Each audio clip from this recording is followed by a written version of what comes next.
Mesdames et messieurs, merci de suivre les programmes de ADTV, la chaîne du 21e siècle. C'est parti pour l'édition du soir.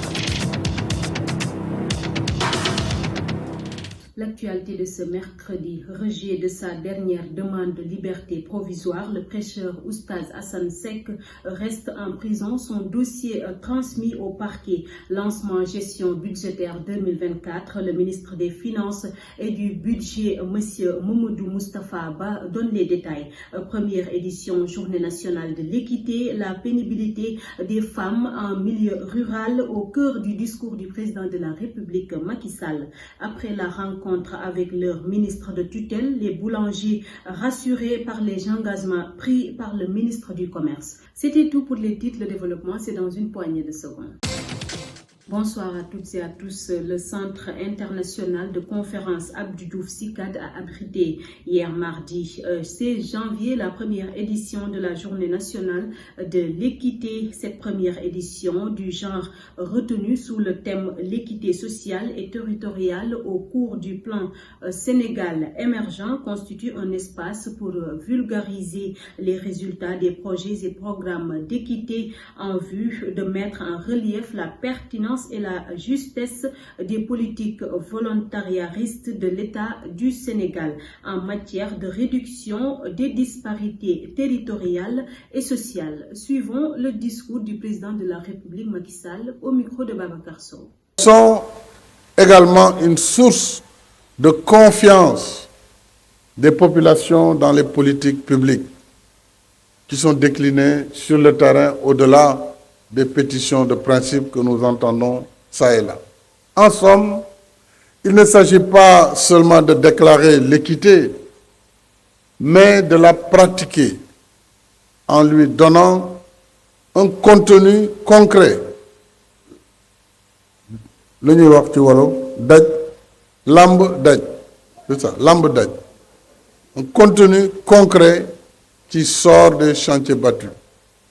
Ainsi, pour ne citer que quelques initiatives phares, je les ai déjà citées dès l'introduction, le PUDC, dont le modèle innovant et inspirant a pu être adopté ou adapté dans d'autres territoires, dans d'autres pays, et il nous a permis la construction de près de 900 km de pistes de désenclavement et 500 autres pistes sont en chantier au moment où nous parlons.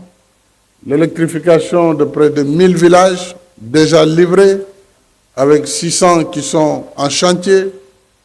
Et je vous rappelle qu'on avait à peine 1300 villages depuis l'indépendance, jusqu'en 2012, électrifiés au Sénégal. Le seul PUDC a fait mieux.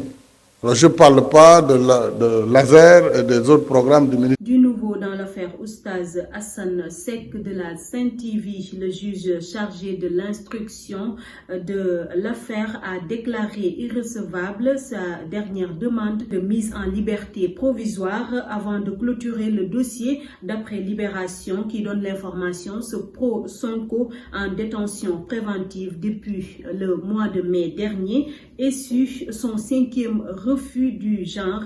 Suivez ce compte-rendu de Thioro Diouf.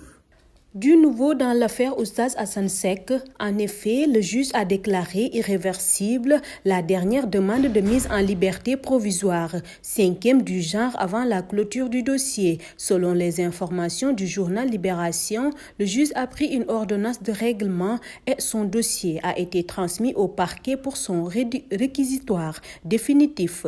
Pour rappel, le 21 novembre dernier, Oustaz Assane Seck était interrogé dans le fond par le juge du deuxième cabinet. Il avait été écroué en mai dernier pour atteinte à la sûreté de l'État, appel à l'insurrection, actes et manœuvres à troubler l'ordre public.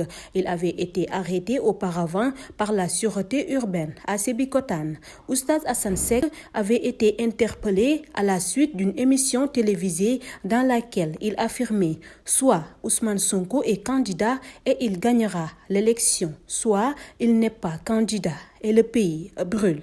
Merci beaucoup, Thioro Diouf. À l'approche de l'élection présidentielle prévue du 25 février 2024 au Sénégal, une situation complexe émerge autour de la candidature de Karim Wade. En effet, Emmanuel Macron a dû intervenir sur la double nationalité du fils de l'ancien président, M. Karim Meïssa Wade. Le président français a signé un décret pour libérer Karim Wade de son allégeance à l'égard de la France. N'est-ce pas, Isabelle Bampoki? Selon les directives du Conseil constitutionnel sénégalais, les candidats devaient soumettre leur dossier complet avant le 26 décembre 2023, comprenant notamment une preuve de nationalité exclusivement sénégalaise. Cependant, un décret signé le 16 janvier et publié le 17 janvier 2024 dans le journal officiel français confirme la perte de la nationalité française de Karim Wade, un des candidats à l'élection présidentielle 2024. Le Conseil constitutionnel sénégalais a pris la décision provisoire de valider la candidature de Karim Wade, même si la perte officielle de sa nationalité française n'a été confirmée qu'après la date limite de dépôt des candidatures. Ce 20 janvier 2024, il sera officiellement connu les candidats retenus pour la présidentielle. Karim Wade sera donc définitivement fixé sur son sort. La plateforme Jok Ngir Sénégal a tenu une rencontre citoyenne autour du processus électoral ce mercredi 17 janvier 2024, une rencontre qui a vu la participation des candidats dits recalés à la candidature des représentants des organisations de la société civile, entre autres personnalités. L'objectif de cette grande rencontre est de comprendre les difficultés qui ont surgi dans le processus électoral et d'échanger sur des voies et moyens pour la tenue d'une élection démocratique, libre et transparente. Première fois 2012, ñun bi ñu demee assemblée en tant que groupe parlementaire PDS mu ne groupe bi am na droit ci benn vice-président mais comme ay nit moo ko war a jël dañuy nangu vice-président ci groupe ba jël commission bi ñu ñëwee ñu ne groupe parlementaire bi ay dëmboy moo koy jiite mu dugg ci biir parti jàmbur di sàkk kan la cay faral ak kan la cay faral génn dama conseil départemental préfet bi bi ñu ko nee démissionné na booba la ñu affecté préfet ba teew xaw nañu ko affecté loolu ko xaw ma kenn déglu ko donc noonu laa dëkkee moom sàmm naa ko bi yoon dama ne woon rek am naa ci yaakaar comme bokk mais ba léegi mu ngi dugal waxoon ci yëf yi donc li may bañ mooy ñun ñi nga xam ne ñoo daje ni ñeent fukk juróom benn dafa naan léegi ñu mel juróom fukk ñi nga xam ne dañ ñoo tooñ jël suñuy parrain ba néewal ñu doole bañ ne li ñu am ci parrain mënatu la jàll ñooñu dama ni ñun nañu concentré bu baax xoolante bu baax ànd bu baax boo ko bëgg-bëgg xam ni benn machine yàqal ñu machine mënuñoo yàqal ñun ñoo mag loolu machine ñun ñoo ko mag machine dafa am ku ko commandé dafa am ku ko paramètre dafa am décidé ne machine bi lii lay def te ko Macky Sall. Terminons ce journal avec la Fédération nationale des boulangers du Sénégal et le regroupement des boulangers du Sénégal qui ont été reçus ce mardi par leur ministre de tutelle, Abdou Karim Fofana. Il s'est longuement entretenu avec les représentants des boulangers du Sénégal venus de toutes les régions.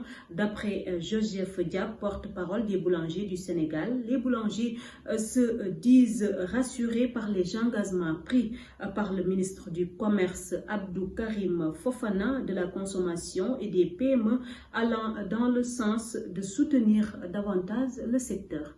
Mesdames et messieurs, c'est la fin de cette édition. Merci de l'avoir suivi sur ADTV, la chaîne du 21e siècle. Dans quelques instants, vous aurez la version Wolof.